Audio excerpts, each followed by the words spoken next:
I was walking to my car as quickly as I could. I checked my watch. It was 7:15 p.m. I shook my head. My phone rang. The screen showed that it was my wife calling, right on time.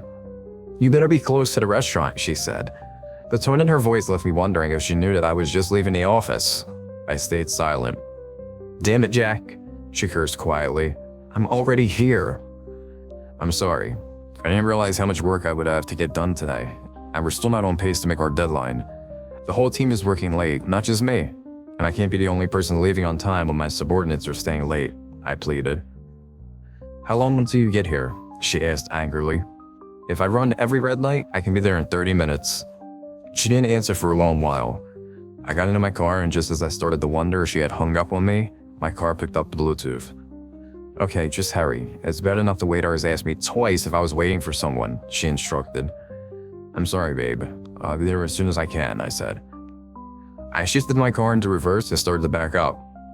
A loud bang in my window made me slam on the brakes. I threw it into the park and turned around to see if I hit something or worse, someone.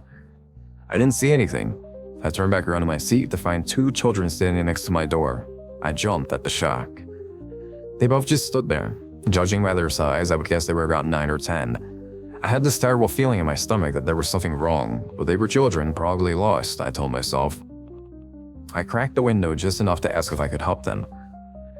"Can I use your phone?" one of the kids asked. The child's tone had a tinge of darkness to it. I felt the hairs on my neck stand up, but I reached for my phone and unlocked it. When I looked back up at the child, I noticed they had both moved closer. They both stared down at their feet. Their hoods over their head cast shadows over their faces. It almost appeared they didn't have any faces at all. At that point, I had this unyielding sense of fear building that I just couldn't justify. "Is there something you'd like me to call for you?" I asked. Then one of the kids raised his head slightly. The shadows that covered his face parted as the new angle of his hood allowed me to see his face. But his eyes were still hidden in the shadows. They appeared to be pitch black. Not that they were missing, but he had no iris, no whites in his eyes at all. I felt my breath catch in my throat, and the boy seemed to notice my fear. He lowered his head again. "We need to use your phone," he pleaded. I recovered and scolded myself quietly for allowing a trick of the light to scare me so badly. "Who can I call for you? Just give me their number," I said, my hand ready to dial. Maybe it was the fact that the kids wouldn't look at me. Perhaps it was the fact that the kids were out of the place in the business district after sundown. But something inside me was screaming not to give them my phone. "If you can't give me a number, I'm sure you can go inside the lobby and ask the security guard to let you call your parents," I said and pointed toward the lobby door. Neither one of them turned to look. After a few seconds of awkward silence, I put my car in reverse. I was eager to get the hell out of there. I was eager to get away from these children. I looked in the rearview mirror to make sure I was clear. A loud bang stopped me in my tracks. For a split second, I thought I hit someone, and then I heard it again. Both of the boys were slapping their hands palm down on the driver's side window. A third time, a fourth time. In unison, they slapped my window. "Can we just get in your car? We need a ride," they asked in a monotone and utterly unsettling tone. I slammed the gas down and backed up without even looking, and then I slammed in the drive and peeled out. I was a good 10 minutes down the road before my heart stopped trying to beat out of my chest. I was so worked up that I almost missed my exit. I wanted to get home so bad I'd forgotten about date night. I met my wife at her favorite restaurant and we ate. She was initially angry about me being late. We hadn't had much time alone since we had our son. He was 4 now, and this was probably our 5th date night in that 4 years. Her mood switched from being angry to laughing at me as I explained why I was so late. I told her everything about the kids. "So you were scared of a couple of kids? They could still be out there, looking for their parents," she heckled me. She knew how scared I was. There was something wrong with them, but she didn't believe it, at least not at that point. Our son was staying at the babysitter's house all night, so we had the house to ourselves. It was 3 in the morning when we heard the knock at the door. I woke up first and just sat in bed and listened. There was a faint, steady knock at the door, in threes. Knock, knock, knock. And then a pause followed by another set of 3. Knock, knock, knock. Then my wife woke up. "Do you hear that?" she asked. "Yeah, there was someone at the front door," I replied. My heart sped up. I knew before I did that, it was them. My wife sat up and grabbed her phone. "It's after 3 in the morning. Who could it be?" she asked. "And they didn't hit the doorbell," she added. She opened the doorbell app on her phone to reveal an empty porch. There was nobody there. She showed me. The knocking continued, and then I saw them. There was a faint silhouette in the darkness. "Zoom in there," I said, and pointed to the corner of the steps. She did, and we could see them.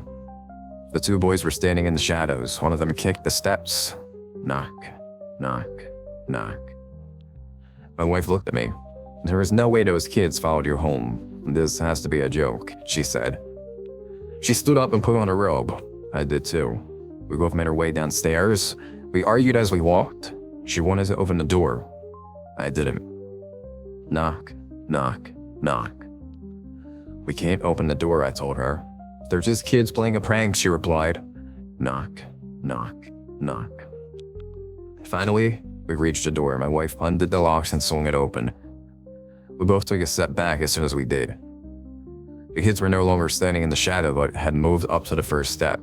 The only light was from behind us, flowing out of the house. It was enough for us to see the two small figures staring at us, but not enough to see any details. "What do you want?" my wife asked. I was flipping the light switch on and off for the porch light. It wouldn't come on. But I knew it had been on when we had got home. "Can we come inside?" the kids asked in unison. I could see that my wife had gone pale. She finally believed me. Something wasn't right. The kids both took a step to the next step. "Can we call the police for you? Are you lost?" she asked them. They stepped up to the porch, and then they were close enough, just 3 feet away. Their faces were fully illuminated. The light revealed the same thing I thought I had seen earlier. Wide eyes, black as coal. They began to smile at us. "We need to come inside. We need help," they said in unison as if they shared the same thoughts. I moved my wife out of the way and slammed the door. My hands fumbled for the locks as I looked through a peephole. "I'm calling the cops," I yelled through the door. My wife still had her phone in her hand. She started to dial 911. "Wait," I said. "They're leaving," I told her. The kids walked back into the street and disappeared into the night. The next day we slept in and then picked up our son. It was a pretty uneventful day, at least until 3 a.m. I woke up to the sound of knocking. I sat up, half asleep. I heard my wife tell me it was just our son. "I'll get it," she told me. I went back to sleep. That was about 10 minutes ago. I noticed she didn't come back to bed, and I decided to check the security cameras on my phone. My wife was lying on the floor dead. There was blood everywhere. Standing at her feet are the two boys, and next to them is my son. His eyes were black as coal. As I'm writing this, I can hear them walking down the hall towards me. For the love of God, if you see black-eyed children, do not talk to them. Do not give them anything, and please, do not let them into your house.